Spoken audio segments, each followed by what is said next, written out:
কুমিল্লা ৪ আসনে বিএনপি মনোনীত প্রার্থী মঞ্জুরুল আহসান মুন্সী ও ১০ দলীয় জোট মনোনীত এনসিপি প্রার্থী হাসনাত আবদুল্লাহ একে অপরের প্রার্থিতা চ্যালেঞ্জ করে নির্বাচন কমিশনে আবেদন করেন। ১৭ জানুয়ারি আগারগাঁও নির্বাচন কমিশনের কার্যালয়ে শুনানি হয়। শুনানিতে বিএনপির প্রার্থী মুন্সীর প্রার্থিতা বাতিল করা হয়। কমিশনের এমন সিদ্ধান্তের বৈধতাকে চ্যালেঞ্জ করে হাইকোর্টে রিট আবেদন করেন তিনি। হাইকোর্ট সেই রিট খারিজ করে দিয়েছেন। কিউব হোল্ডিংসের গল্পে সেই রেখাটি আঁকা হয়েছিল আজ থেকে ১ যুগ আগে।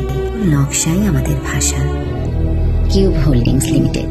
২১ জানুয়ারি বিচারপতি রাজিক আল জলিল ও বিচারপতি মোহাম্মদ আনোয়ারুল ইসলামের হাইকোর্ট বেঞ্চ এই রায় ঘোষণা করেন। হাসনাতের আইনজীবী মোহাম্মদ হোসেন লিপু বলেন, আদালতের কাছে ঋণ খেলাপির তথ্য গোপন করে প্রতারণা করেছেন মঞ্জুরুল আহসান মুন্সী। আদালত তার প্রার্থিতা বাতিলের সিদ্ধান্ত বহাল রেখেছেন। এখন তিনি নির্বাচনে প্রার্থী হতে পারবেন না।